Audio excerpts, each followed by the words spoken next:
Оливера Николова. Зоки Поки.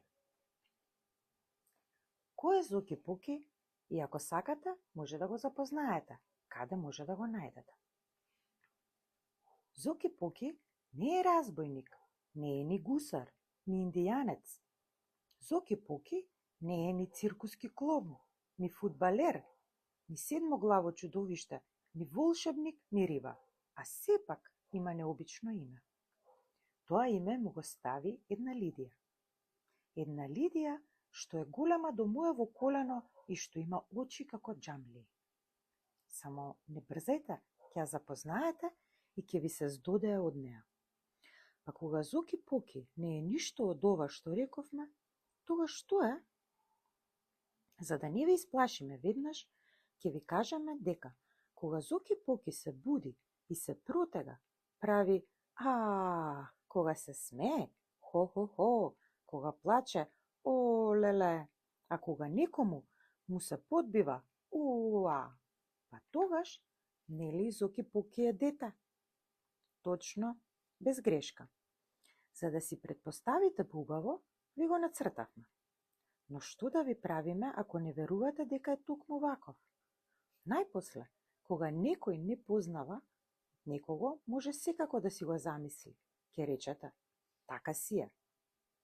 Затоа, ако сакате да го запознаете Зоки Поки, првен ќе ви препорачаме да ги прочитате приказниве за него.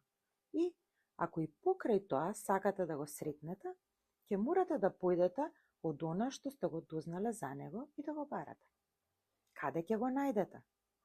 Ако ви се сторил итрец, барајте го меѓу итрите. Ако ви се сторил инаечија, барајте го меѓу инаечиите. Ако ви се сторил шегаџија, меѓу шегаџиите. Ако ви се сторил храбар, палавко или дружелюбив, меѓу храбрите, палавите, дружелюбивите. Барајте го и секако ќе го најдете. Инаку, запомнете, не мора да одите многу далеку. Затоа, може би Зоки Поки ќе ви заприлега на некого од вас, па дури може би и на вас самите. Во бањата. Кога е Зоки Поки во бањата, за тоа треба да знае сета зграда во која тој живее. И знае, ами како? Кога е Зоки Поки во бањата, по ходниците се слуша фр, пляс, како некој кит да се преметкува во големото море, и викање не ќам, како некого да го гонат да скокне од висок прозорец. Ој, чуда! А замислете, тој седи во белата када, полна со сапуница, како разгален принц, среде море сладолед, и ги пее овие чудни звуци. Само што не смее да лизне. Ја, зашто да не смее? Па ако смее, нека лизне де, ајде. Олеле, сигурно, вие си играте со него, а тој си страда. Ама сте никаквеци, затоа тој убаво ќе ви покаже. Има да се знае и тоа еднаш за секогаш. Кога Зоки се бања, тоест кога мора да се бања, ќе се бања. Тоест мора да се бања се околу него и точка. Наредба си е наредба. Мора да се почитува. Зашто инаку, кога се бања Зоки Поки, мора да се бања и високиот бел зид околу кадата, и подот, и неговото сламено мече, кутрото, и мачорот Фигаро, ќе го фати ли? И сунгерот, и уште кој? И баба му се разбира, таа ќе биде целата водена како да киснела на дожд. А што си мислевте вие? Наредба си е наредба и точка. Бидете среќни што и вас не ве закачи. Нефатливиот Зоки Поки. Го бараат Зоки во собата. Го нема. Го бараат Зоки во спалната. Го нема. Го бараат Зоки во кујната и во шпајзот. Пак го нема. Го бараат Зоки по скалите, пред зградата, на балконот, на долниот кат во станот на неговата пријателка Лидија. А него го нема и го нема. Што ли стана со тоа дете? Сите викаат по Зоки Поки, а Зоки Поки од никаде не се јавува. Ах, какво дете! Но никој не ни помислува на вистинското. Зошто додека го бараат во кујната, Зоки се наоѓа во спалната? Кога тие ќе појдат во спалната, тој е во шпајзот. Кога ќе надзирнат во шпајзот, тој е на балконот. Кога ќе дојдат на балконот, тој е кај Лидија. Кога ќе дојдат кај Лидија, тој е веќе пред зградата. А кога ќе погледнат пред зградата, тој е пак горе. А дека викаат по него и дека тој не им одговара, тоа е, се разбира, само затоа што тој не ги слуша, без сомнение. Кој е виновен што никому не му текнува да помисли дека Зоки Поки е нефатливото дете? Оливера Николова, Зоки Поки. Како брои Зоки Поки? Почна Зоки да учи да брои. Му покажаа кои се бројките до 10, тој ги повторуваше цел ден и сите помислеа дека ги научи. Вечерта дојдоа гости и му донесоа на Зоки кесе карамели. А, рече бабата, не знаете вие, Зоки умее да брои до 10. Да видиме, извикаа гостите. Ако умее, тогаш нека ги изброи карамелите што му ги донесовме. О, тоа е најлесно, рече Зоки. Веднаш. Тој ги растури карамелите пред себе и почна. Една карамела, рече Зоки и оддели настрана една карамела. 2 карамели, 3 карамели.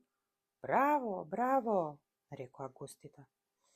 3 карамели, повтори Зоки, та што застана. Тој застана и не можеше да продолжи понатаму. Мајка му помага.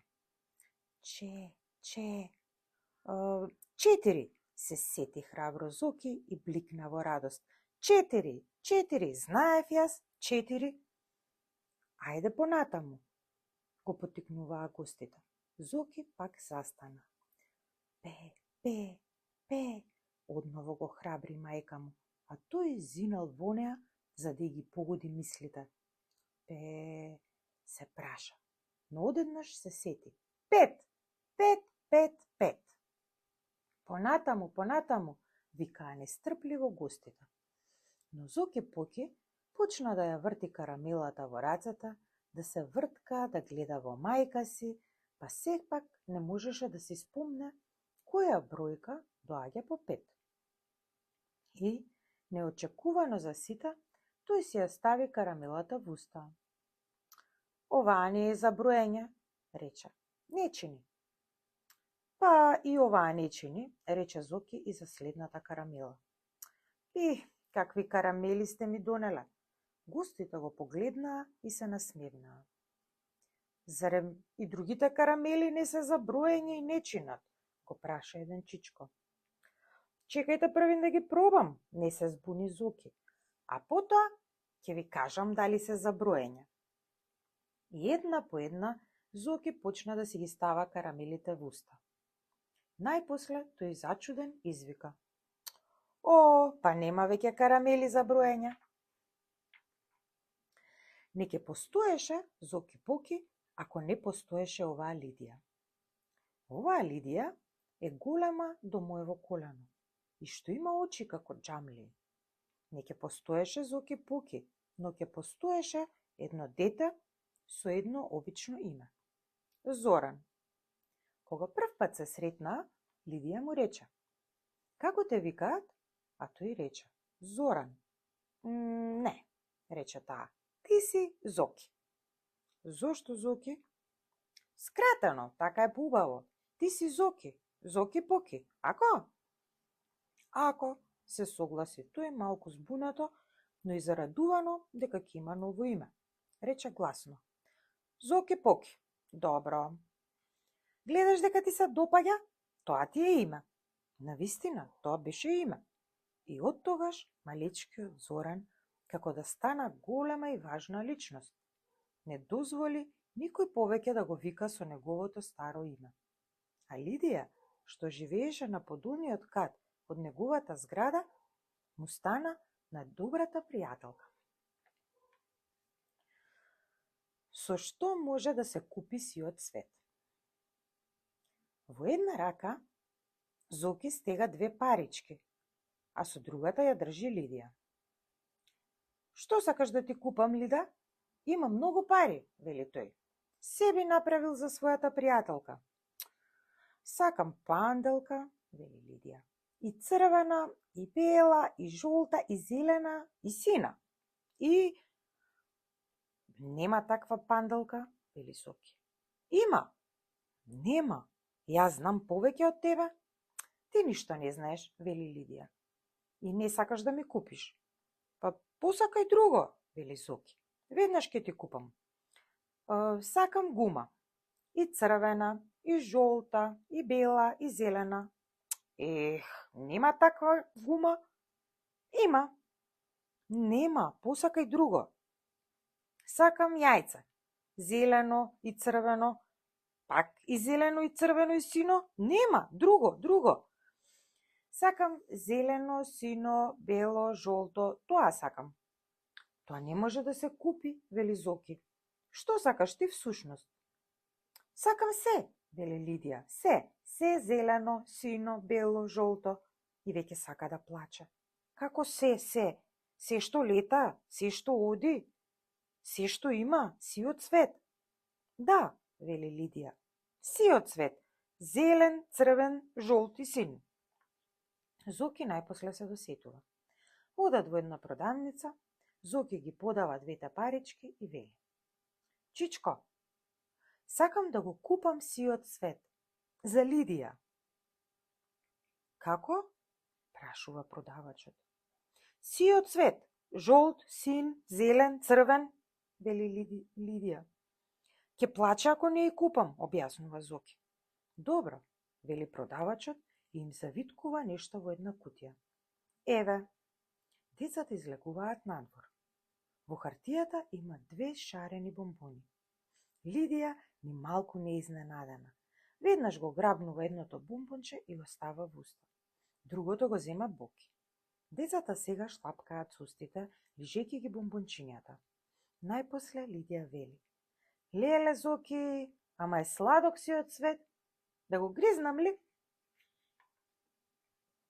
Зашто е масата?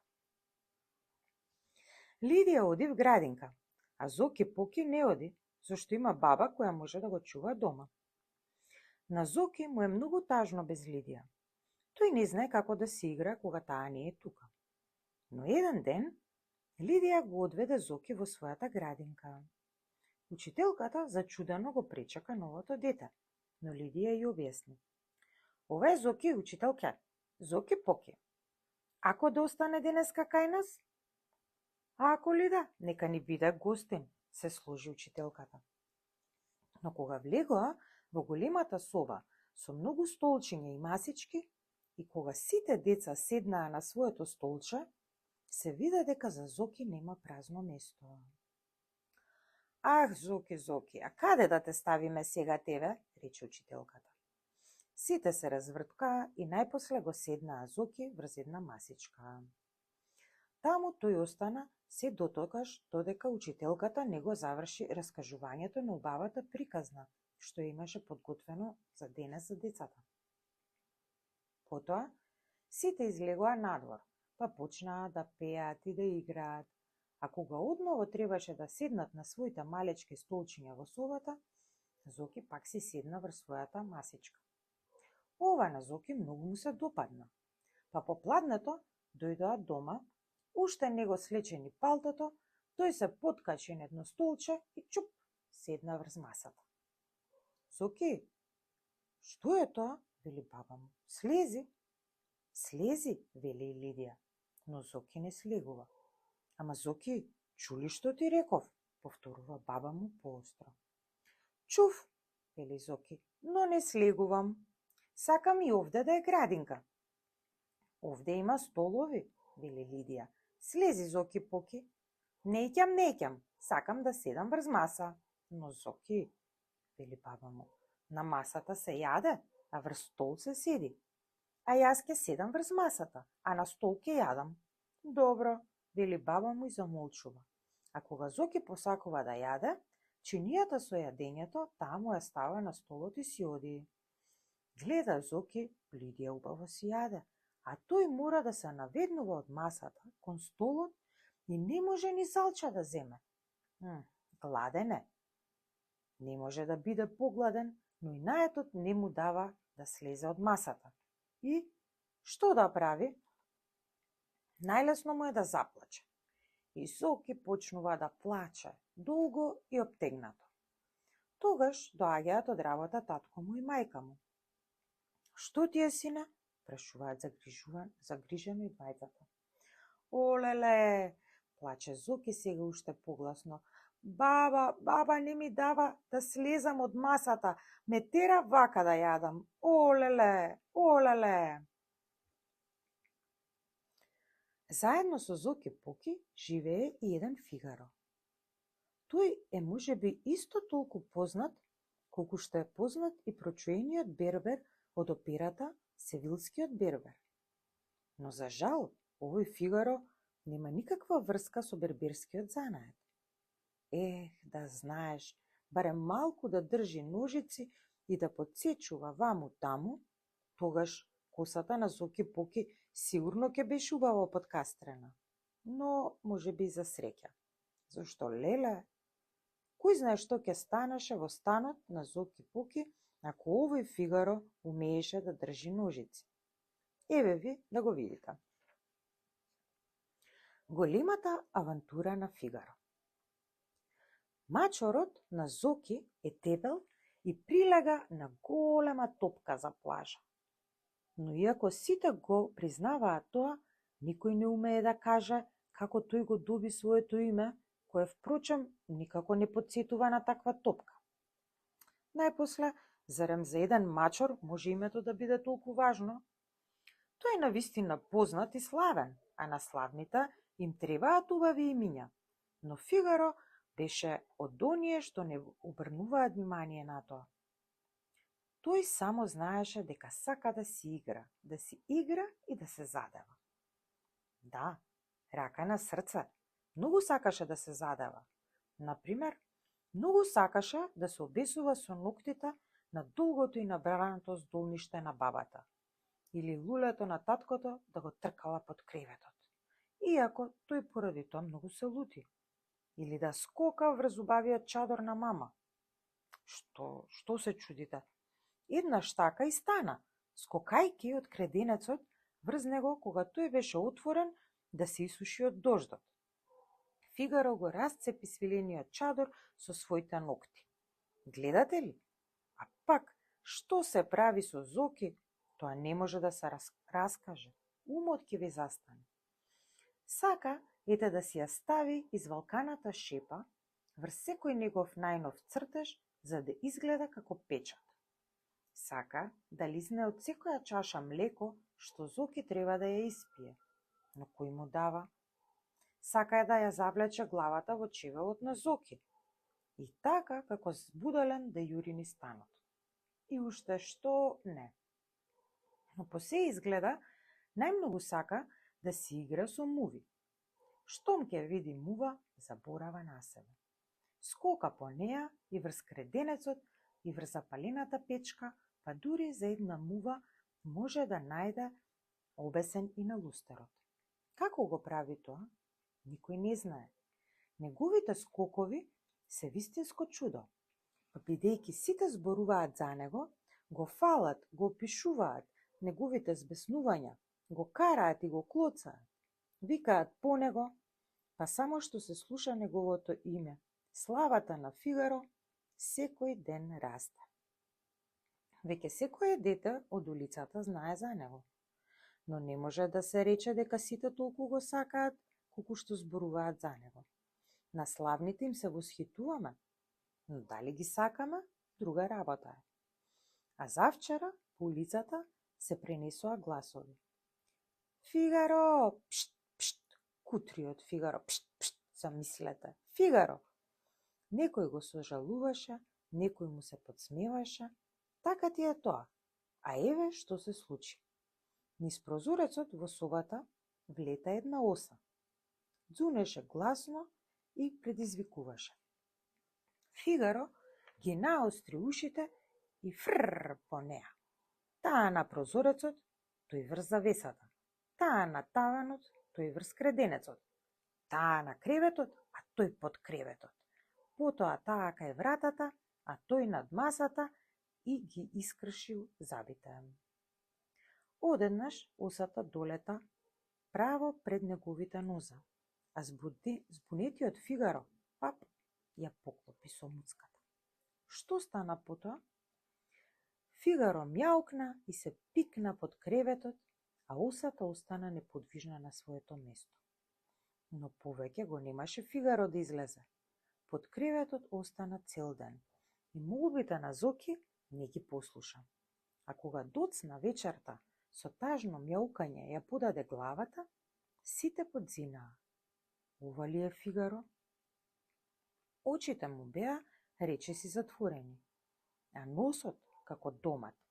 Само опашката мрда помирливо и потоа се познава дека гордиот Фигаро бара милост.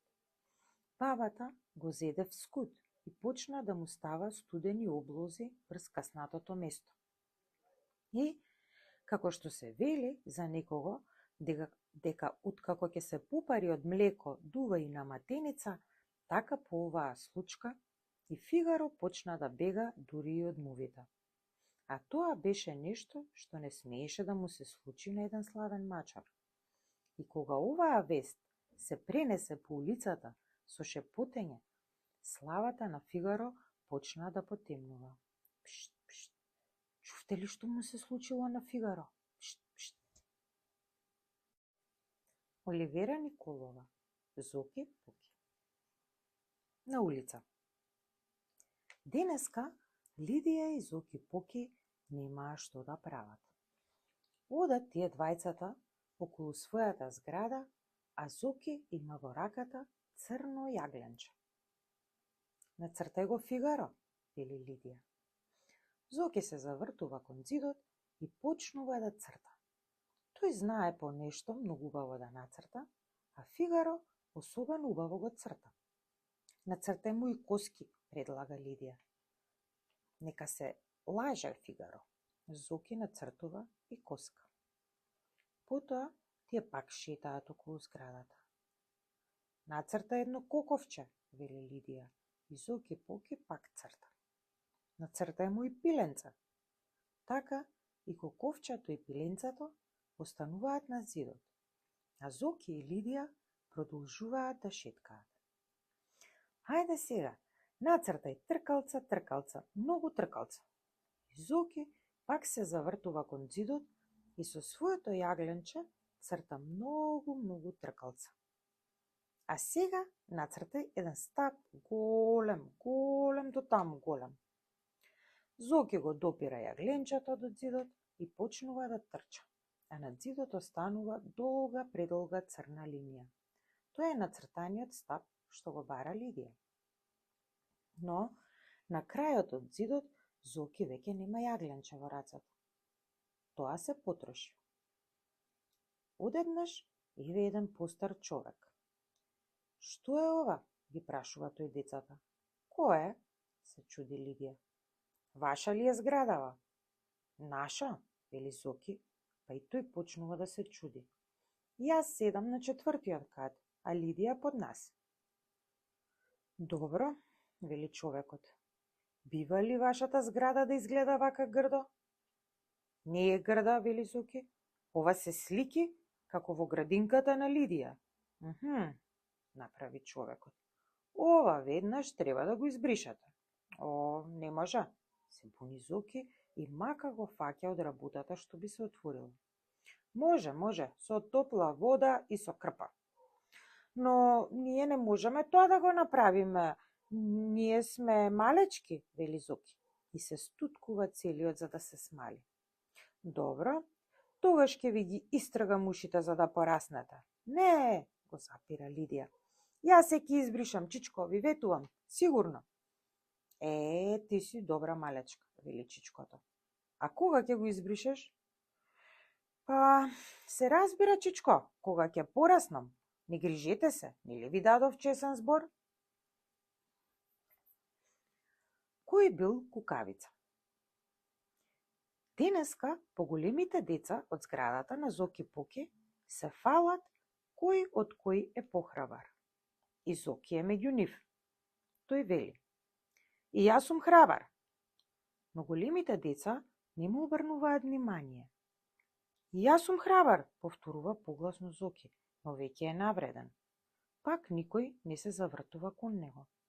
Никому ништо не му значат неговите зборови. Чувте ли? Сврескува Зоки кон големите деца. И јас сум храбар. Големите деца дури сега го погледнуваат, но малку зачудено. Кој е храбар? Се чудат. Јас, вели Зоки. Ти си кукавица, мајкин сине, велат големите деца. Те знаеме ние тебе. Не сум кукавица, ќе видите. Но големите деца веќе не го слушаат и го буткаат да ги остави насамо. Тогаш по улицата доаѓа голем двокатен автобус, црвен како црвениот албум во татковата работна соба. Во лутина и бес, зашеметен и навреден, Зоки не баре добива крила и се стрчува кон него. Некој продорно крикнува. Се слуша страшно чкрипење на кочници. Големите деца се завртуваат натаму и пак остануваат занемени. Пред големите тркала на црвениот двукатен автобус стои дете. Големо само колку нив, вкочането и жолто како зрел лимун. Тоа е исплашениот Зоки Поки.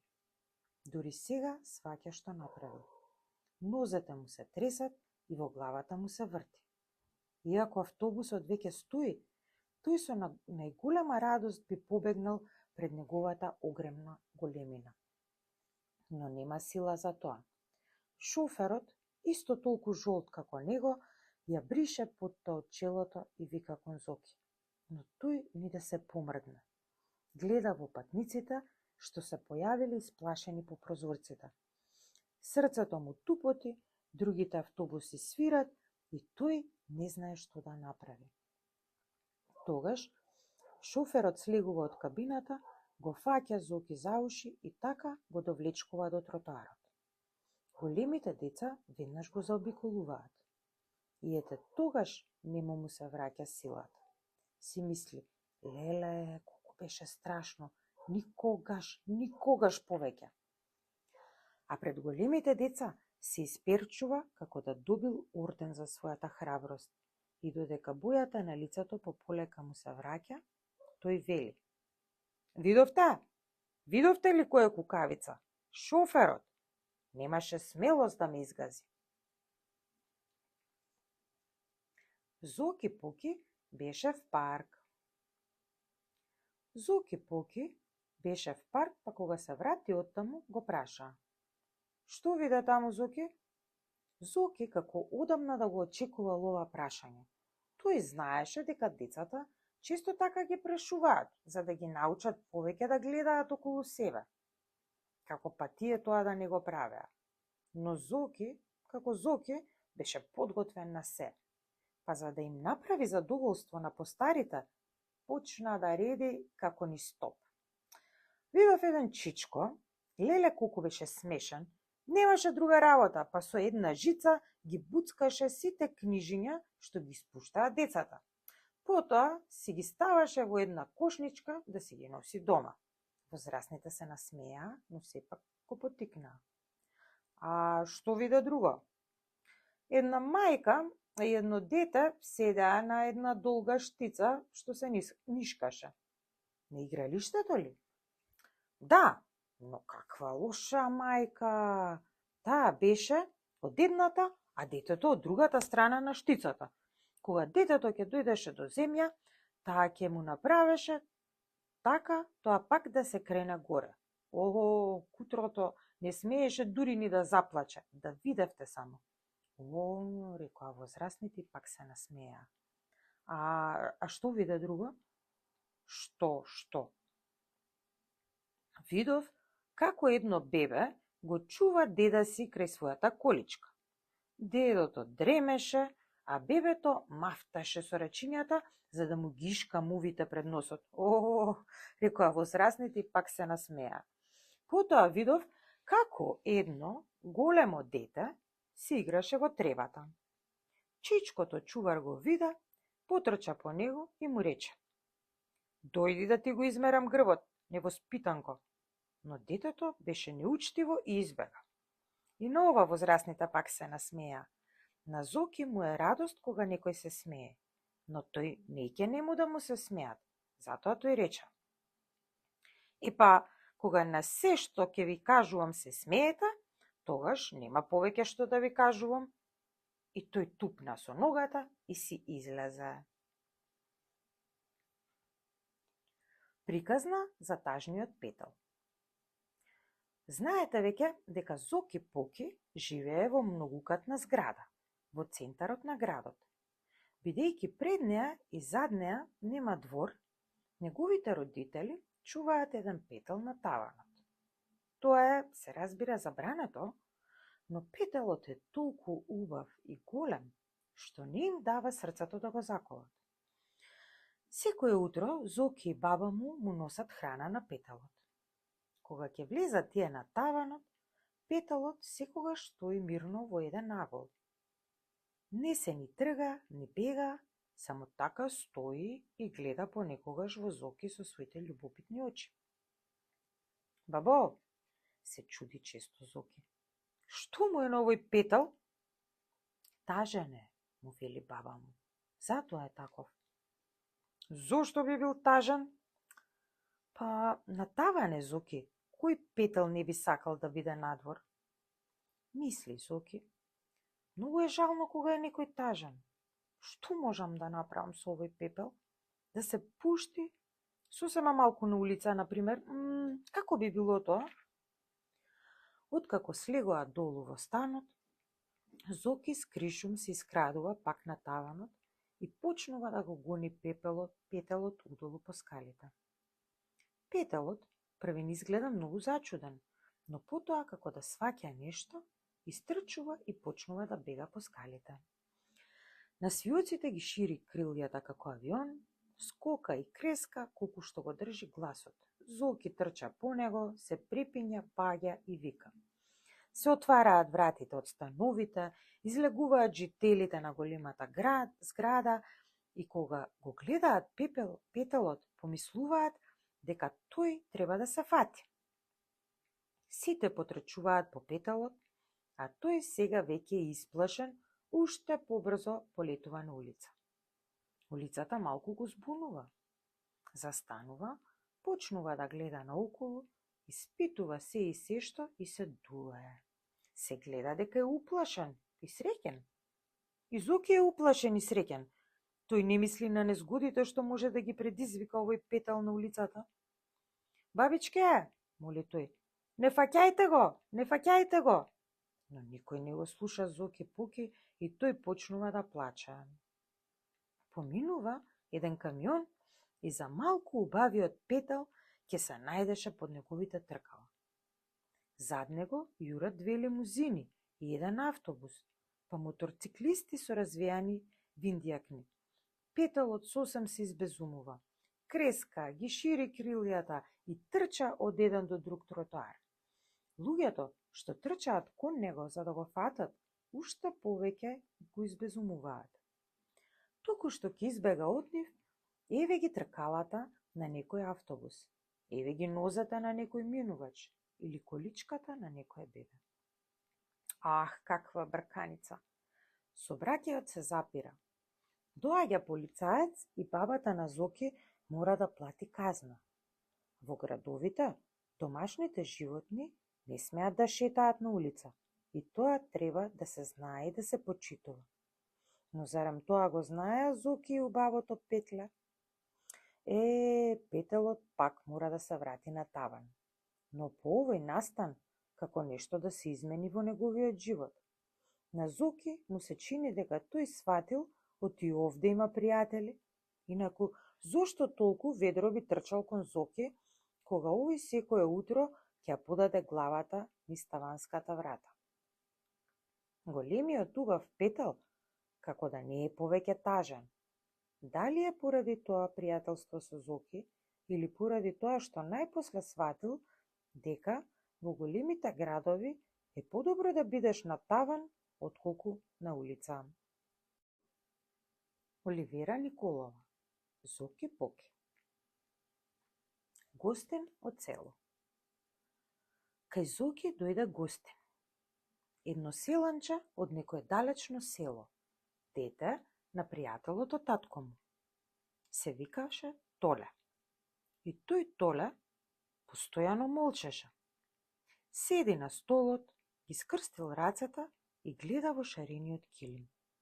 А на Зоки му е здодевно тоа молчење. Сака да го зазбори, но бидејќи не знае како, тој се напрчува и вели: Вие в село немате високи куќи, нели? Немаме, мрмори Толе, како тој да е виновен поради тоа. Немате ни кино? Немаме. Ни театар, ни циркус, ни големи улици, ни тротоари, немате ни лифтови, ни големи продавници, ни автобуси, ни... Немаме. Одвај пелтечи Толе. Немате ни електрични печки, ни тераси, ни вакви огромни оџаци. Немаме. Па што имате тогаш? И Зоки Поки, занесен, мисли дека е победник. Толе ја крева главата и почнува да мисли. Па, имаме двор, а вие имате ли двор? Зоки се чешка по главата. Двор немаме. И петелот го чуваме на таван. Толе се охрабрува. А имате ли поле? Немаме, вели сега Зоки. Ете гледаш, а каде ви растат јаболката, крушите, грозјата? На тераса? Зоки се лути. Добро де, добро. Па што друго?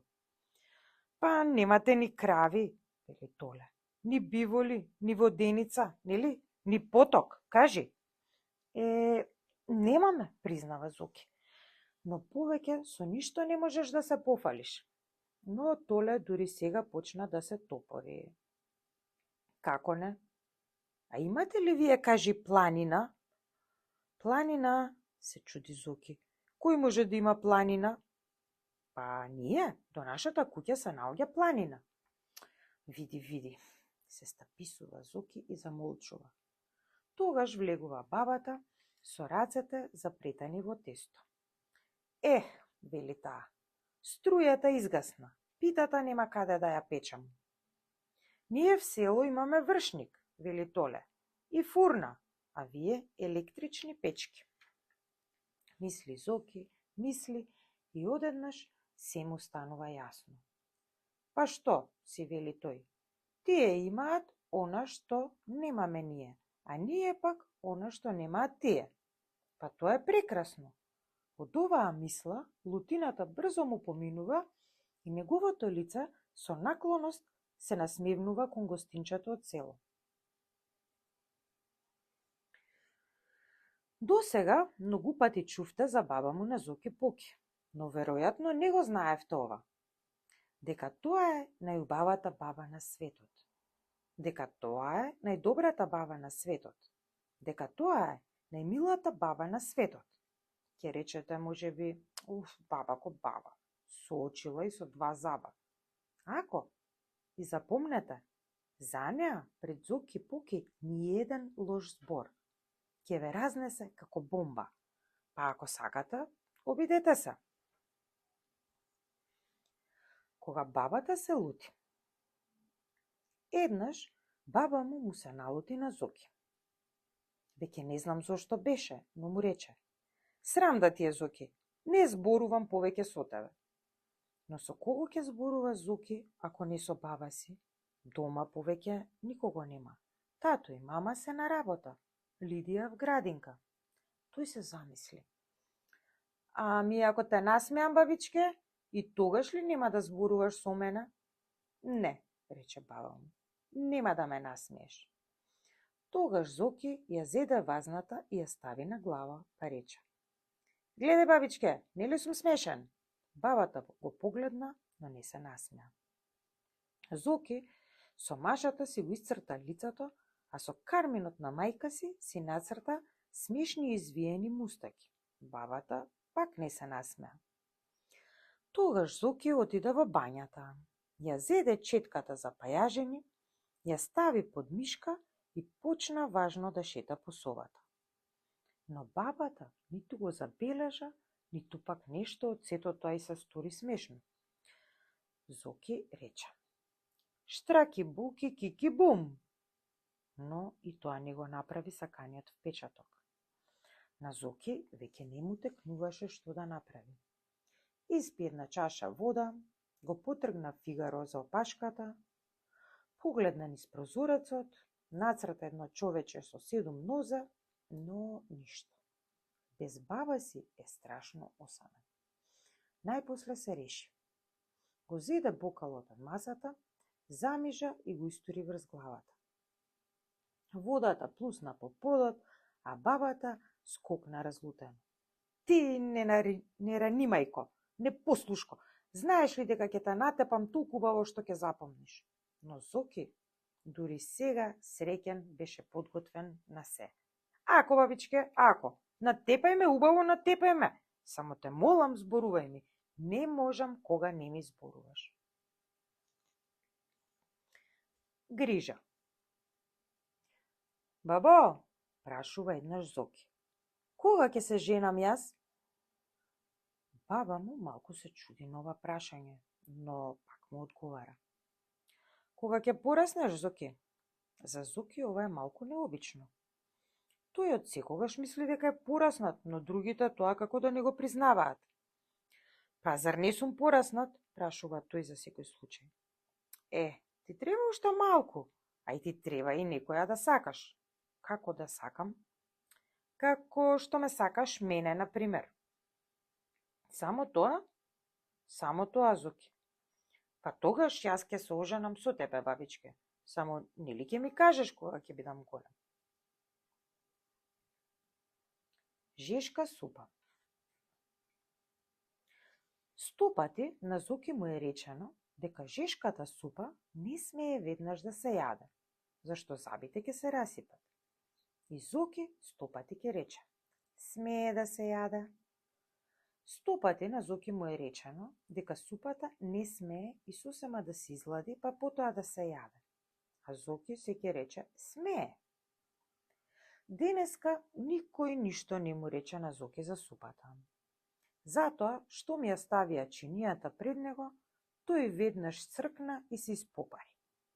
Тато, правејќи се дека не го забележа, рече: "Ау, оваа супа денеска е многу жешка." "Не," рече Зоки. "Па, зошто не јадеш?" "Така." "Денеска, рече мајката, супава некако многу се излади, нели, Зоки?" "Не," рече Зоки. "Но студена е," беше упорна мајка му. "Види." "Не е, мамо, кога ти велам," викна Зоки. "Но јас ти велам дека е студена, а јас ти велам дека е топла." "Топла," се зачуди и бабата, од која тој се надеваше на помош. "Топла, велиш? Не можеш да докажеш." "Можам, не можеш, ама можам," списка Зоки и го испружи својот црвен јазик. "Еве." "Добро е," се насмевна сега бабата. "Нашиот Зоки веќе знае што е жешка супа." Оливера Николова. Зоки Поки. Игра. Дојде зима и падна првиот снег. Надвор се замрзна. Баба му го облече убаво Зоки Поки, му ја стави топлата капа и го прати пред зградата за да се игра со децата. Но никој од децата не го примаше во играта, зашто ни тој ни Лидија не знаеа да играат некоја игра, токму онака како што се играше. Ова многу го разлути Зоки Поки. Тој ја викна Лидија и рече: "Дојди, Лида, ние сами ќе си играме нешто." "Но што?" почна да размислува Лидија. Па дури почнаа и очите да ги превртува од размислување. "Знам што," ќе направам човек, вистински. Не снешко. И Зоки зеде една грудка снег. Убаво ја стегнува и ја става на земја. Врз неа става поголема црвеникаво камче што го ископува од снегот.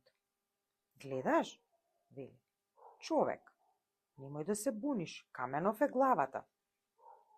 Лидија го гледа човекот од сите страни.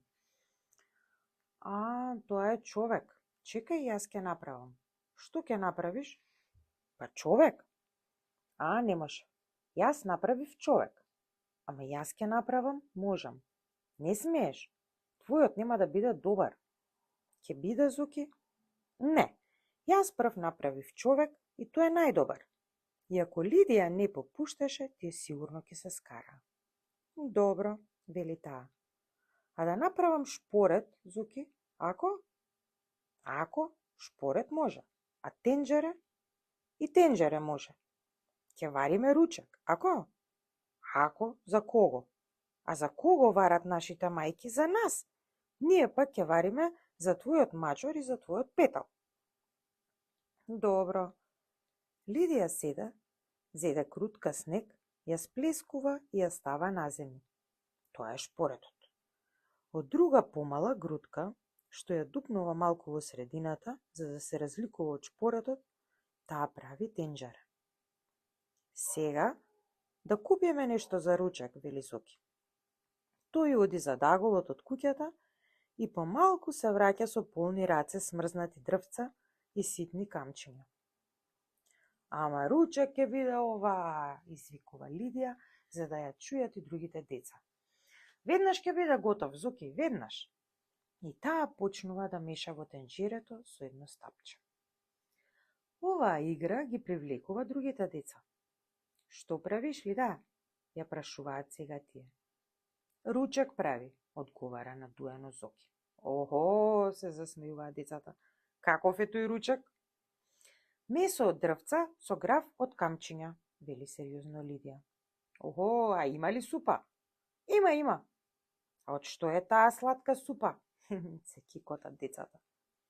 Од коски од мраз. Охо, се фаќаат децата за стомак. А сигурно има и салата. Има, се дуе Лидија. Салатата ни е од снег, нели Зоки? А колачињата? Каде ви се колачињата? Охо, и колачиња има, Лидија веќе се лути.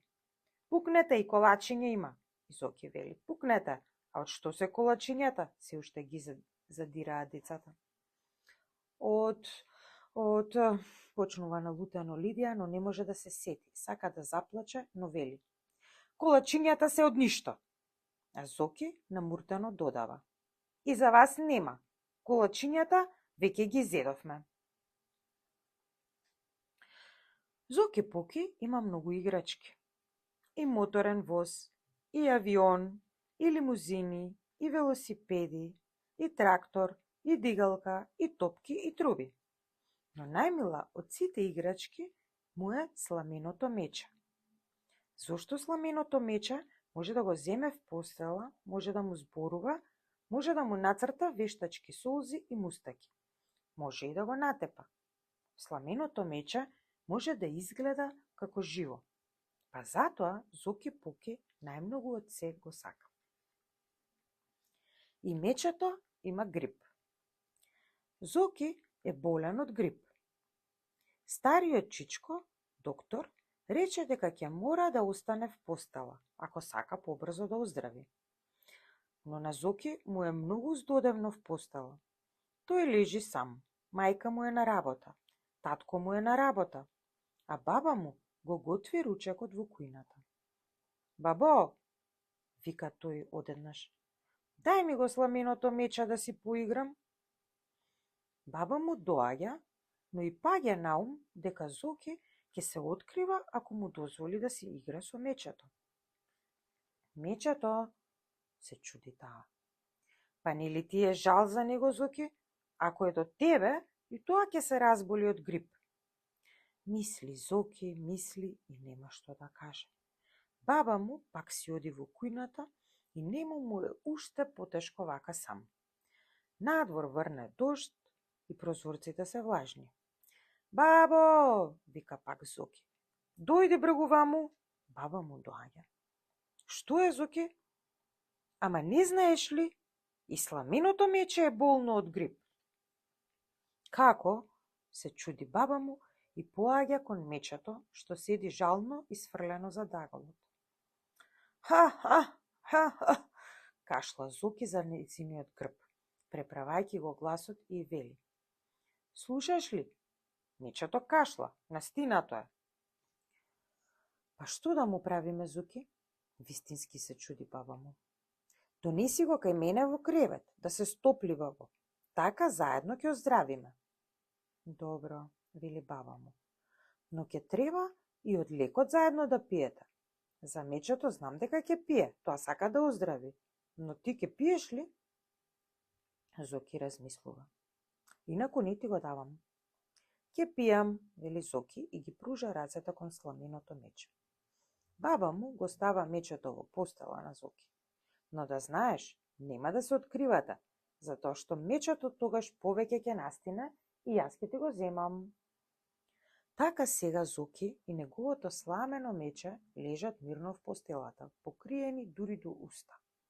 Зоки само тивко му зборува на мечето и го трга за нозете под јорганот, а бабата спокојно си работи во кујната. Зоки се жртвува.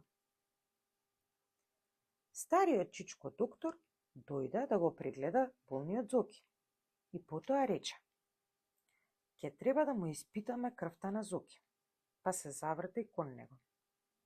Ќе дадеш ли малку да те боцнеме, а? Зоки се разбира, нема поим што е тоа, но за да не излезе страшливец, вели: па, зошто да не? И така го одведоа Зоки во амбулантата. Го одведоа заедно со неговото сламено мече, затоа што Зоки не сакаше да се оддели од него. Па по патот се му зборува.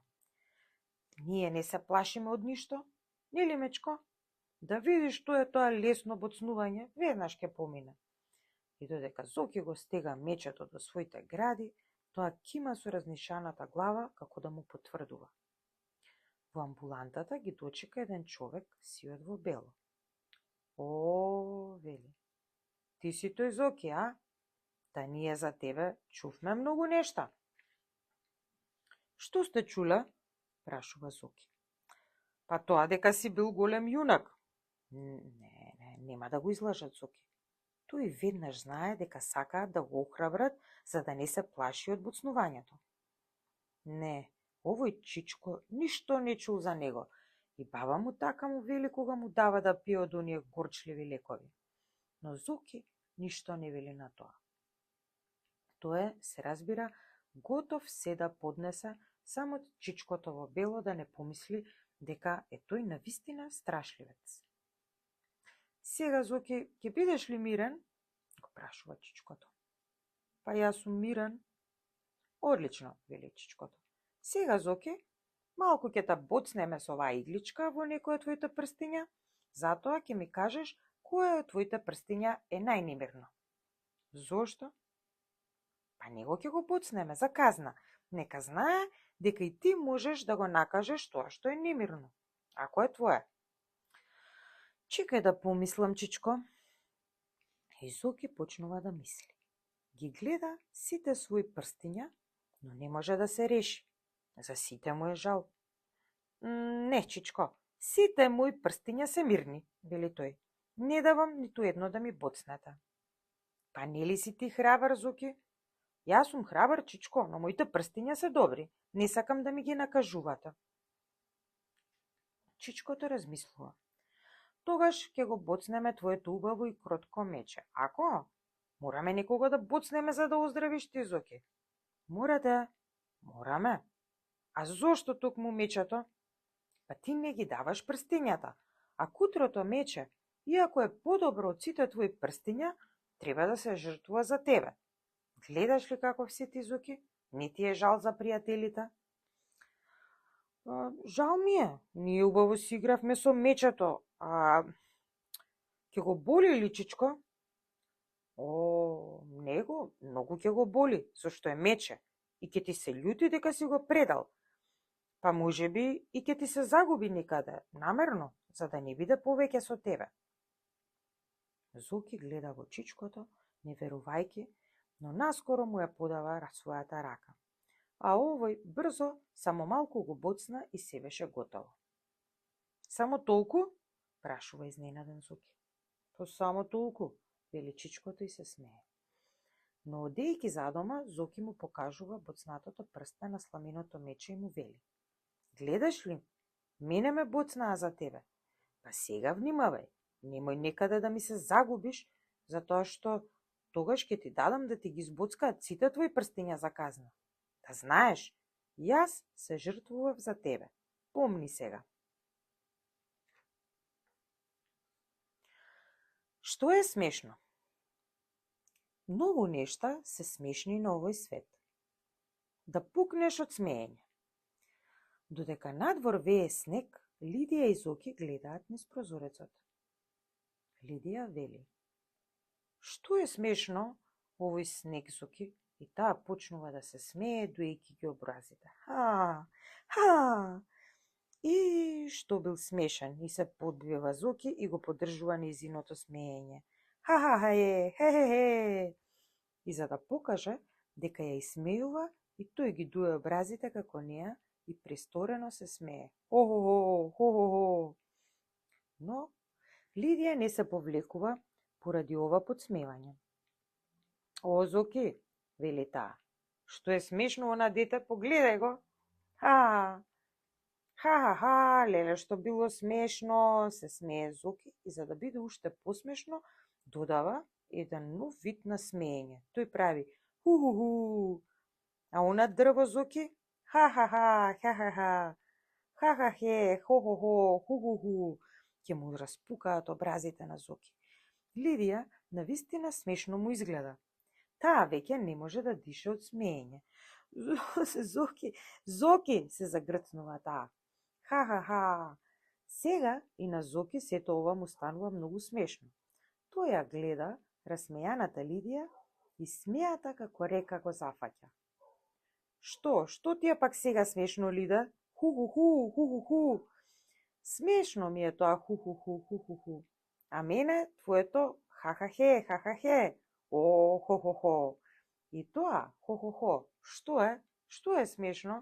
Леле, Зоки. Лидија се превртува од смеење. Но сега и Зоки се превиткува од смеење. Тие се држат за стомаците и се смеат. А за да биде уште посмешно, Зоки се смее вака. Хи, ху. А Лидија одва и без див му се приклучува. Хе-хуха! О, навистина колку смешни нешта имало на овој свет. Едноставно можеш да пукнеш од смеење. Само ако посакаш. Оливера Николова. Зоки Поки. Новогодишна згода. Еднаш во годината доаѓа нова година. Тоа го знаат сите деца, а тоа го знае веќе и Зоки Поки. Но тој дозна и друго, дека за овој весел зимски празник неговите родители се готови да му исполнат секаква желба. Ова особено го зарадува Зоки Поки. Тој ги викна децата од неговата зграда и тие заеднички искитија една висока елка во најголемата соба од станот на Зоки.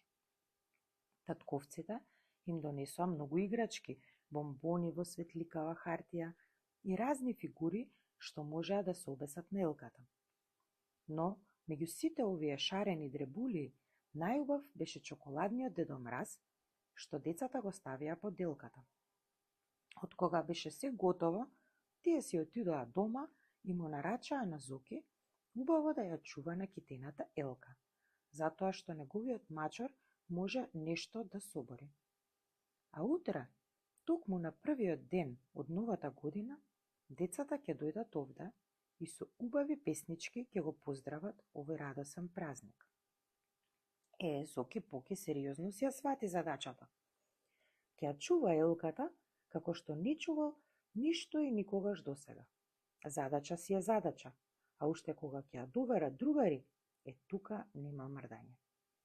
Вечерта Зоки побара да спие во големата соба, заедно со шарената елка. Неговите малку се опираа, но нели за овој празник се му исполнуваа? Добро, но кога утредента децата од сета зграда дојдоа по шарената елка, видоа дека големиот Дедо Мраз од чоколадата ја нема својата нога. И почнаа неволите. Драган, кој беше главатар на сите деца во зградата, се доближи до елката и убаво го разгледа Дедо Мраз. Потоа свечено рече: ногата е изедена, тука нема грешка. Изедена, се зачудија децата на оваа смелост на некој си нерани мајко. Изедена. Драган јутро се заврта кон Зоки и свика: признај! Признај, признај, свикаа кон Зоки и другите деца многу строго. Зоки и така се плашеше помалку од Драган, зашто Драган беше некаков си извидник, а извидниците знаат да откриваат секакви тајни. А сега се исплаши и од другите деца. Па се склупчи и рече: не сум јас, нели нема да ме тепате? А кој е ако не си ти? Кажи, влекуваше ли некој овде ноќеска? Влекуваше. Кој? Скокнаа децата. Мачорот Фигаро, прошепоти Зоки, но знаеше дека децата ќе му се смеат. Та мачорите не јадат чоколада. Но Драган беше луд и никој не се осмели да се насмее. Чекајте, рече тој стручно. Јас ќе го пронајдам крадецот. Туку тешко нему. Сите деца му поверуваа, зашто во извидничкиот одред тој беше најдобриот во пронаоѓање разни траги. Се наведна Драган до подот и почна да душкаа. Долго време ништо не кажуваше, а децата напнато очекуваа. Така, душкајки, тој дојде до елката и таму одеднаш застана. Држеше нешто во рацете. Што најде? Прашаа децата. Влакна, долги црни влакна, како од некое животно. Сите се исплашија. Какво ли пак животно било овде синоќа? На Драган очите му светнаа, но и тој зборуваше со шепот. Изгледаше многу сериозен и горд што ја пронајде трагата на крадецот.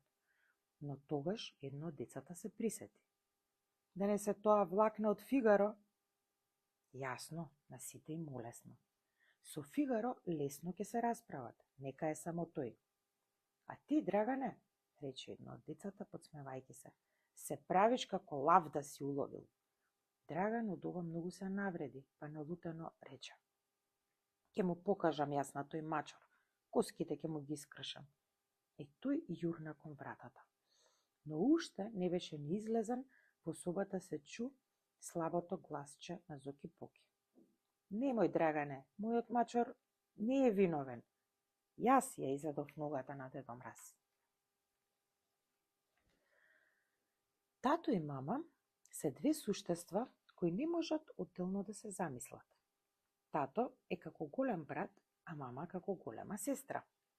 Тие заедно одат на работа и заедно се враќаат од работа. Тие се сакаат, се почитуваат и се заштитуваат еден со друг, како да се две деца. А тоа е затоа што и тие двајцата не може да се замислат одделно. Па кога едно дете ќе ги свати сите овие нешта како што ќе ги свати и Зоки Поки, тогаш за него е најголема среќа кога тие, мама и тато, ќе го сакаат и него и ќе го примат во својата убава заедница, чувајќи го како најскапото што го имаат. Зоки Поки сака да е секогаш со нив. Кога ги гледа, тој дознава каков ќе биде и самиот кога ќе е многу, многу голем. А тоа го радува. Црташ. Татко му на Зоки Поки не е дома, но кога е, тој речиси целото време му го посветува нему. Денеска тој му покажува како се брои бои веќе на цртаната куќа. Тато ќе нацрта куќа и Зоки ќе нацрта куќа. Потоа, тато ќе ја обои куќата, покривот со црвена, ѕидовите на куќата со жолта, прозорците со кафеава, тревата околу куќата со зелена, а небото со сина боја. Сега е ред и на Зоки. Можеш ли сам? Го прашува тато. Можам, вели Зоки. И го обојува. Покривот со зелена, куќата со сина, небото со кафеава, тревата околу куќата со црна, а прозорците со жолта боја. Не, Зоки, вели тато. Куќата и прозорците можат секако да се обојат, но тревата не може никогаш да биде црвена, нити пак небото кафеаво или пак покривот зелен. Погледај го пак мојов цртеж и почни однова. Зоки го погледнува татковиот цртеж и почнува. Сега небото е црвено, покривот жолт, а тревата околу куќата кафеава. Пак почнува однова. Но еве, небото е сега зелено, тревата сина, но затоа пак покривот е црвен. И уште само еднаш. И покривот е црвен, небото сино, но затоа пак тревата е жолта. Тревата е жолта само кога е исушена, сине, му вели тато. А нашата трева е зелена. Обоја правилно уште неа и готов ќе биде цртажот. Но на Зоки повеќе не му се црта. Тато, вели тој, но додека јас цртав, тревата се исуши. Ако, нека остане жолта. Во зоолошка градина. Мама го одведе Зоки во зоолошката градина, зашто тој веќе треба да научи како се викаат некои животни. Зоки, ова е штрк, му покажува мама. Штрк, повторува Зоки. Ова се вика жирафа. Жирафа, вели и Зоки, а во себе шепоти. Штрк, жирафа. Мечка, Зоки, му покажува пак мајка му. Мечка, значи штрк, жирафа, мечка. А види, ова е слон. Ти се допаѓа ли? Слон. Не знам дали ми се допаѓа. Штрк, жирафа, мечка, слон. А ова е лисица, Зоки, вели мама и го прашува. Ке запомниш ли, сина? Лисица, вели Зоки. Веќе знам. А во себе шепоти како научена стихотворба. Штрк, жирафа, мечка, слон, лисица. Доста е за денес, вели мама. Сега, Зоки, да повториме. Како се викаше ова животно? И таму покажува на лисицата до која застана. Зоки шепоти очајано во себе. Штрк, жирафа, мечка, слон, лисица. Но никако не може да ги почне имињата одзади. Тоа му е многу тешко. Затоа тој истрчува кај штркот и лесно почнува да реди. Штрк, жирафа, мечка, слон, лисица. Мама ја сваќа работата. Добро, Зоки, вели таа. Може би вака полесно ќе ги запомтиш. Нели ти личи штрков на моево чадорче? Жолтата рачка како неговите нозе, а неговите бели крилја го прават чадорчето. Личи, вели Зоки. А жирафата пак ми личи на твојата шарена блуза. А мечката? Мечката се чуди и Зоки. Мечката нека биде твојата бунда. Ако? Добро, Зоки. А слонот? Слонот ми личи на нашиот голем бокал дома. Не е токму таков, но ако. А лисицата, Зоки? Нели ти личи на нашиот Фигаро? Да, лисицата нека биде нашиот Фигаро. Е сега, Зоки, како се вика животното што е шарено како мојата блуза? Жирафа, вели Зоки. Добро. А што представува моево чадорче? Штрк. Жолти нозе, бели крилја. А на кого личи, Зоки, нашиот мачор Фигаро? Се смее Зоки. На лисицата? Еве ја. А кој е ова животно? Слон. Личи на нашиот бокал, а она е мечка. Одлично, Зоки. Потоа мама и Зоки си одат дома. Но дури таму почнуваат да се случуваат необични нешта. Например, Зоки вели: Баба, дај ми го слонот, ми се пие вода. Или нашата лисица сакаше да го искине штркот на мама. Или Мама ги соблече жирафата и мечката. А што прават оние што слушаат вака да зборува? Се фаќаат за глава, се разбира. Оливера Николова. Зоки Поки. Според заслугата. Недела е. Сите се дома. И тато, и мама, а се разбира и бабата и Зоки. Ручекот се вари на шпоретот и ја исполнува собата со миризба, што предизвикува силен апетит. Додека ручекот се вари, сите по нешто работат. Тато, например, купи леп, го донесе дома и го исече на тенки парченца. Мама направи салата од зелка и ја нареди масата за ручек. Бабата го приврдуваше ручекот и се врткаше околу шпоретот. А Зоки, што правеше? Се разбира, и тој се врткаше околу шпоретот, но зошто? Јасно, тој само го покриваше капакот на тенџерето во кое се вареше јадењето. Го подкриваше неколку пати, замижуваше и длабоко вдишуваше од опојната миризба. Најпосле, ручекот стаса. Зоки прв си ги изми рацете и се разбира исто така прв седна до масата. Но тогаш тато рече: чекајте сега, да видиме кој што заслужил за овој ручек. Бабата рече: јас го сготвив ручекот. Заслужуваш јадење, заклучи тато и тури на бабата полна чинија манџа со прекрасно парче месо. На Зоки му се наполни устата. Мајката рече: јас го исчистив станот, ги измив садовите, направив салата и ја наместив масата. И ти заслужуваш јадење, рече таткото. И нејзи стави полна чинија манџа и едно исто така убаво парче месо. Зоки сега веќе мораше да си поголтнува. Јас пак, рече таткото, бев на пазар, купив се што требаше, донесов леп и го исеков. Заслужувам ли ручек? Заслужуваш, рекоа бабата и мајката. Па таткото и себе си ја наполни чинијата. А ти, Зоки, што направи? Се заврте потоа таткото кон Зоки. Јас? Се зачуди Зоки. Зарем јас треба нешто да направам? Треба, рекоа сите. Јас, почна Зоки уплашено дека вака како што пошло, ништо не ќе добие за ручек. Одеднаш се досети. Јас го кревав капакот на тенџерето. Капакот, рече таткото. Капакот. Тогаш, Зоки, еве ти го капакот за ручек. Зоки денгуба. Еднаш мама му се развика на Зоки. Каде си досега, денгубо една? Цел ден си надвор и ништо не сакаш да работиш. Зоки веднаш стана сериозен и рече: како не сакам да работам? Па јас цело време само работев, да знаеш колку сум уморен. Што? Рече мама. Сега ќе се преправаш дека ти се спие само за да не те карам, нели? Не, рече Зоки и гледаше во прстите од нозете. Па кажи, што работеше мамина одмено? Но Зоки не сакаше да одговори.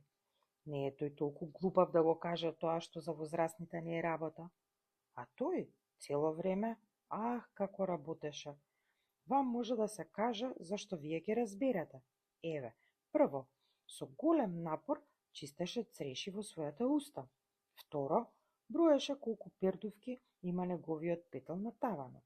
Трето, сакаше да ја скрие својата сенка за едно буре пред зградата. Четврто, ја бркаше страшната колона мравки што се појави на скалите. Пето, размислуваше колку огромни лажици содржи супата што ќе мора да ја изеде на ручекот. Шесто, се мереше со јаже за да знае колку ќе порасне по една недела. Седмо, ги чистеше татковите джебови од заостанатите зрна леплевија. Зарем тоа е малку? Зошто плаче Зоки? Ке му рече мама на Зоки: донеси, сине, вода во бокалот, а тој ќе одговори: неќам. Зошто, сине? Ќе го праша мама. Зарем не ме сакаш?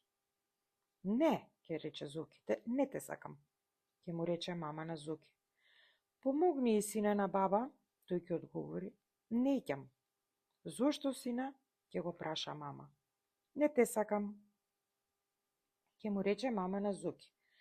Појде и викни ја мајка и на Лидија, сине, сакам нешто да ја покажам. А тој ќе одговори, неќам. Зошто сине?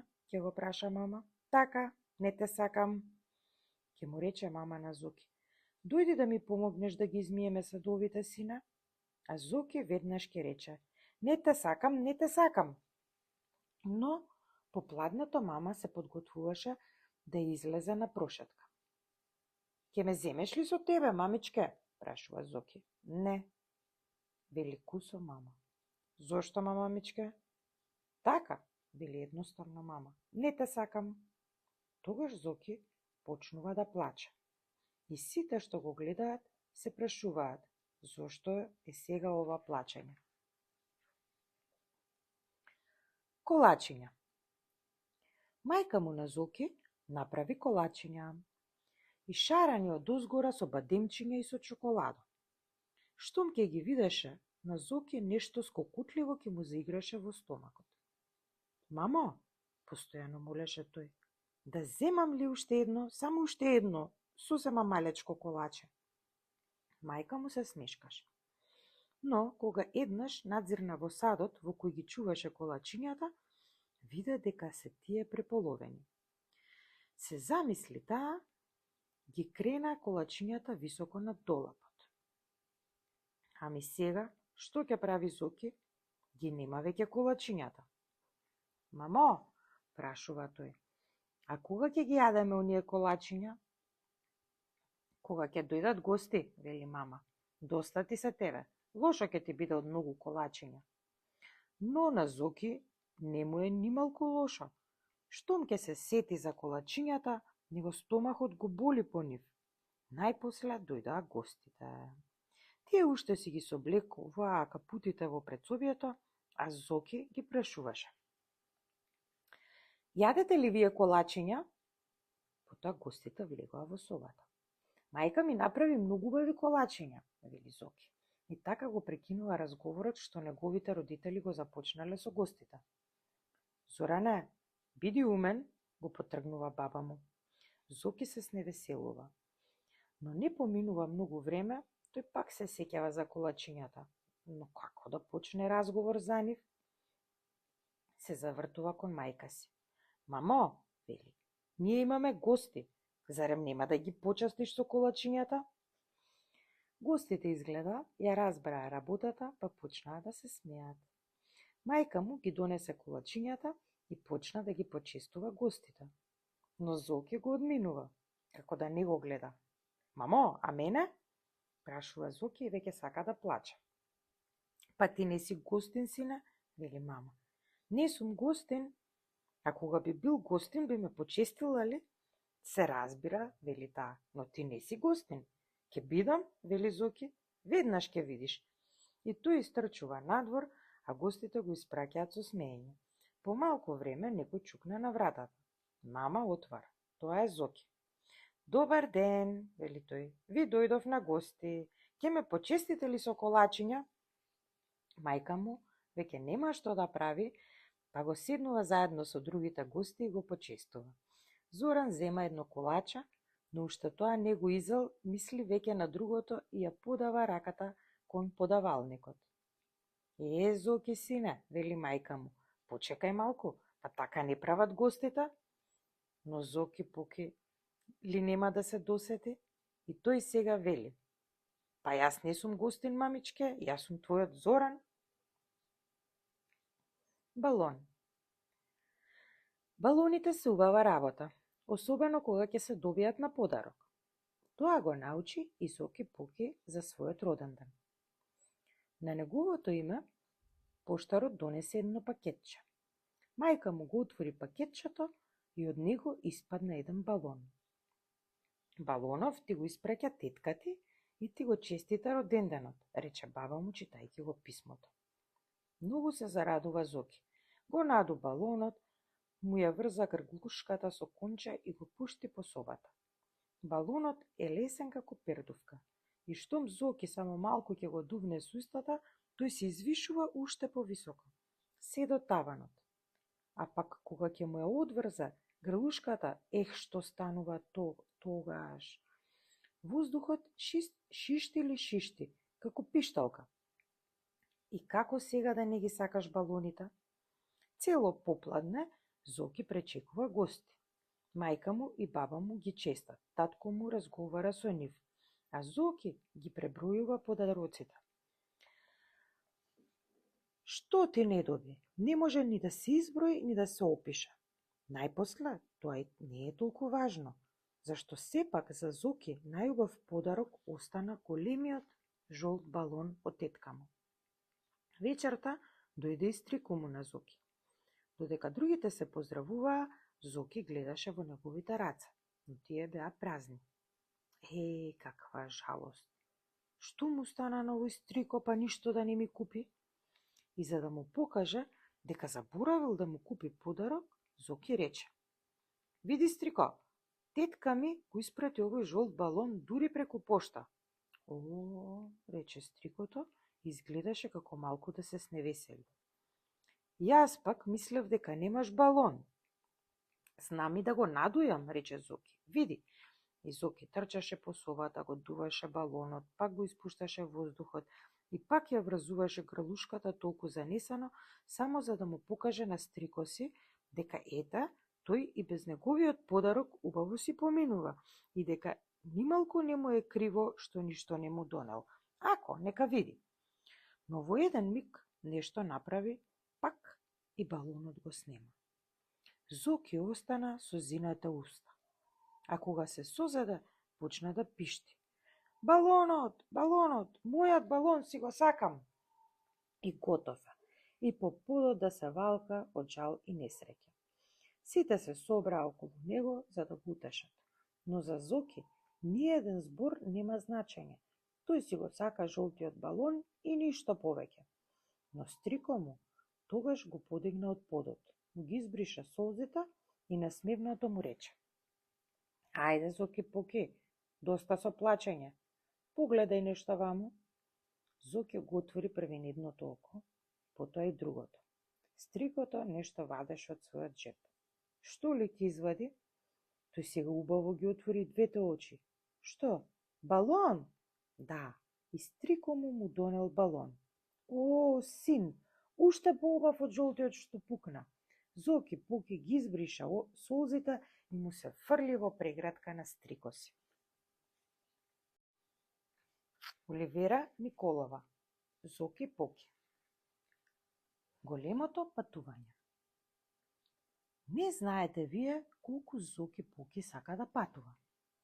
Секој утро оди тој до неподвижните автобуси и камиони на улицата, ги гледа, ги отвара нивните врати, разговара со шоферите, влегува во кабините и црта прави и криви линии врз големите правливи врати на овие возила. А еден ден тој тргна на едно големо, долго и возбудливо патување. И да знаете, тоа беше тогаш кога Зоки Поки научи да си го пишува името. Патуваше така Зоки од еден мал град во едно големо село.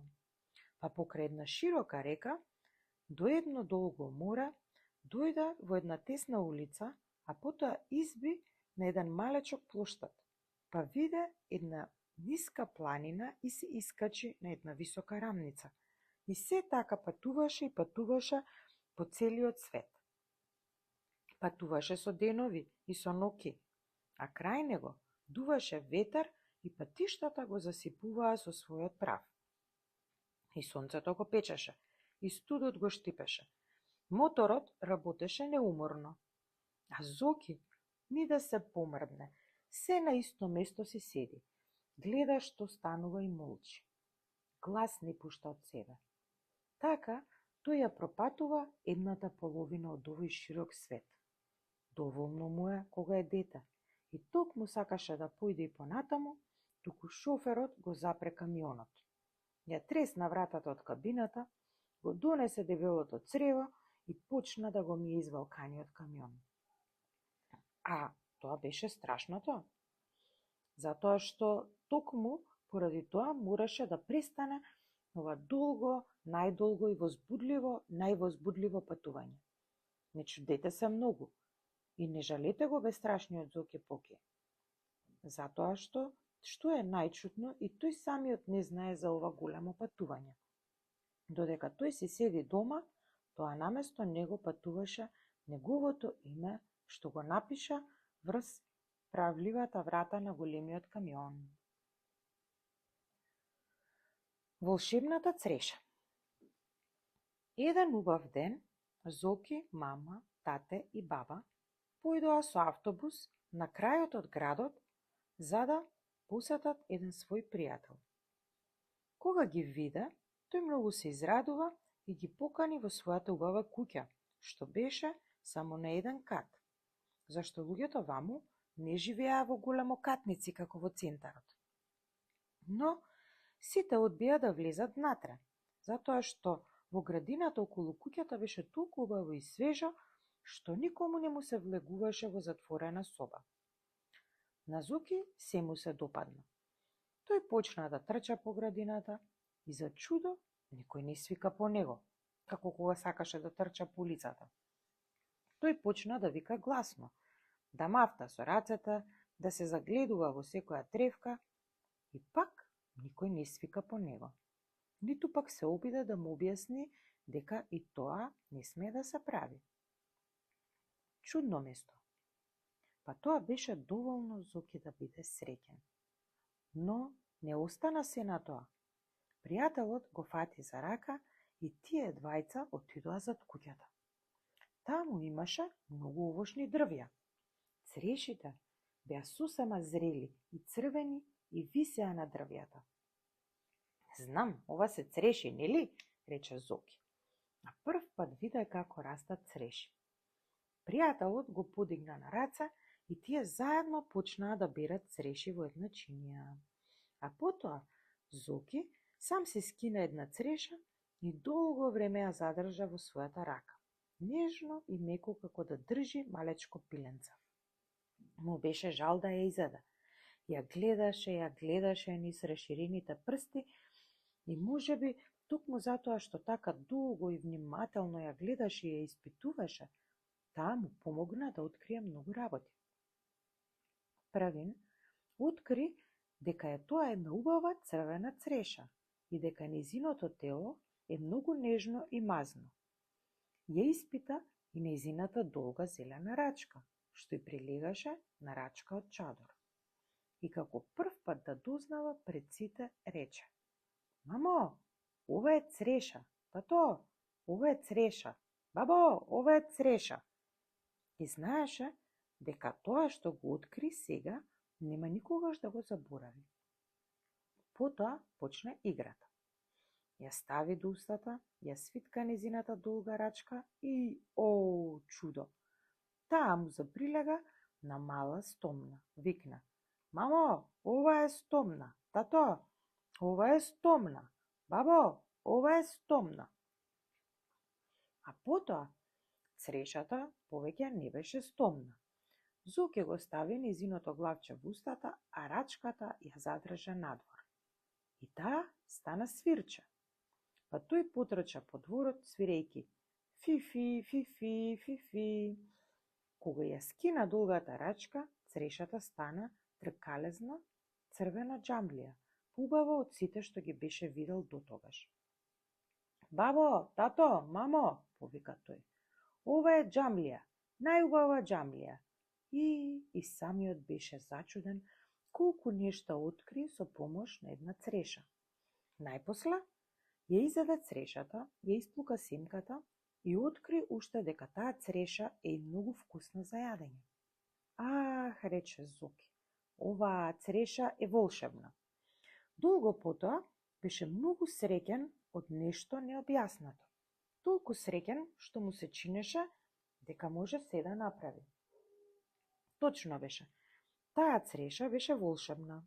Таа му покажа на едно дете дека по негова волја може да се преправи во се што тоа ќе посака. На возрастните пак, што ја гледа оваа чудесна игра, таа им покажа како едно дете може да биде среќно и само со една единствена цреша. Но, само тогаш кога ќе знае да ја гледа така, за таа да посака да биде волшебна. Речете сега дека тоа Зоки Поки не го умееше. Какво лето? Треба да се запише тоа лето. Затоа што тоа не беше само обично лето. Тоа беше лето за Зоки. Го испратија Зоки на летување сам. Не ќе верувате. Зошто не? Го испратија заедно со другите деца од улицата, во една голема група што одеше на летување на езеро. Се разбира, со нив одеа и неколку раководители. Но Зоки не се грижеше многу за нив. Нека се грижат тие за него. А ако му е нешто тешко, ќе најде тој трец начин да ги надмудри. Со родителите и баба му, што постојано го бокнуваа, се збогува како во сон. Мислеше на езерото, на капењето без сапуница, а најмногу мислеше дека тоа ќе прави се што ќе посака. И навистина, излезе нешто слично, но не наполно онака како што си замислуваше Зоки Поки. Например, можеше да се капе, но само во присуство на раководителот. И тоа ми е нешто, само во плиткото. Езерото беше убаво, но што кога не можеше да го преплива? Другарчињата беа добри, креветчињата беа меки, но што вреди сето тоа кога мораше во одредено време да се станува и да се јаде и да се спие? И со тоа спиење, какви неволји! Но не заборавете едно, Зоки Поки беше сам, без домашните, а тоа сепак беше нешто. Од друга страна пак, немаше кому да му се поплаче, ни кому да му се наљути, а потоа му остануваше и самиот да си мисли на себе. Тоа беше и убаво, но и незгодно. Ако греши, самиот си е виновен. Па што да се прави тогаш? Животот на Зоки Поки му се стори многу тежок. Сакаше дури да си оди и дома. Но помина ден, поминаа и два, и работите почнаа како да се менуваат. Зоки Поки почна да сваќа нешто многу важно. Еве, например, си помисли. Раководителите изгледаат строги, затоа што се грижат за децата и што се плашат да не им се случи нешто додека се далеку од дома. Што би правеле ние кога би не оставиле сами? Би се капеле. Добро, но би се капеле цел ден, а многу деца не знаат да пливаат. Тука би можело да има непријатности. Гледаш ли? Потоа и би се сончале.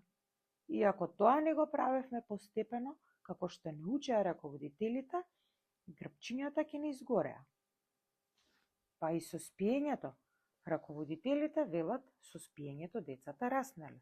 Кој ќе го знае тоа? Но ако е така, тогаш е добро. Потоа, што има друго? Да, мораат и целите чинии убаво да се испразнат. И тоа е убаво за нас, но здодевно е, треба да се признае. Друго што има? Мисли, Зоки Поки ги преметкува сите поединости од животот овде, па кога така ќе ги разгледа работите, некако полесно му доаѓа. Навистина, има многу непријатни работи, но овде е сепак прекрасно. Треба само да ужива во се. И ете така, како да почна и целото летување, верувајте, Зоки ги пронајде радостите. Ќе ги отвори очите наутро, трубата свири. Тратату, тратату. И Зоки ќе помисли. Што убаво свири? Каде ли ќе најдам друг пат труба да ме разбудува? Потоа трча со другите деца кон чешмите на големата чистинка, се плиска со студената вода, се прска со децата и си мисли. Уживање! Каде го има ова дома? На почетокот се надпреваруваа со другарчињата, ги брише чиниите, раководителот го пофалува. На плажата Влегува во вода заедно со другите деца и раководителот го учи да плива. И навечер заспива како претепан, зашто, мајко моја, цел еден ден поминал во надпревари. Кој може да издржи без пиење? Сонот е убав и мислата за утрешниот ден е убава. Надвор шумолат бреновите, стружат штурците, се нишкаат дрвјата под месечината. И свикнат веќе да се радува на се што е ново и што го немал дома, Зоки Поки си мисли: каде ќе го најдам ова? Ах, какво лето! Се разбира, и тоа какво лето! Необично и неповторливо, со многу малечки и големи тајни. Треба само да посакаш, па да ги откриеш. Се станува јасно кога ќе се заборави ова, дека тоа лето беше лето за Зоки Поки. Тука барем нема двоумење. Оливера Николова, Зоки Поки. Откритие. Зоки Поки се врати од летување. Додека стигна дома, тој трчаше по улицата, трчаше по скалите и така, трчајки се втурна и во собите. Ги фрли своите работи, застана за миг, малку вчудовиден и потоа пак истрча и слезе дури пред зградата. Тука застана и од тука како да почна да се созема. Беше пладне и улицата мируваше во жештината, па Зоки брзо ја виде Лидија, која што се враќаше од градинка. Иако мајка ја држеше за рака, таа се истргна и потрча кон Зоки. Но, наеднаш, токму пред него, нешто како да ја запре и таа рече: "О, Зоране!" Зоки беше зачуден. Од кога тој престана да биде за Лидија Зоки Поки? "Зошто ме викаш така?" праша тој, збунувајќи се уште повеќе. Но наместо одговор Лидија рече: "Си дојде ли, Зоране?" "Си дојдов," рече Зоки, се уште не верувајќи си на ушите. "Ке си играме ли после?" Лидија го гледаше зарадувано, но Зоки Поки забележа нешто многу повеќе од тоа. Тој свати дека таа во него гледа нешто повеќе од што бил порано и дека поради тоа се смета недостојна да си играе со него. Што е тоа, си мислеше Зоки? Што е тоа што ме прави поинаков? Трчајки се врати горе во станот и кога ги погледа татко си, мајка си и баба си, го забележа истото она што го откри во очите на Лидија. Тие го гледаа восхитено од промената што се случила врз него. "Лидија ме вика Зоран," рече и се насмеа.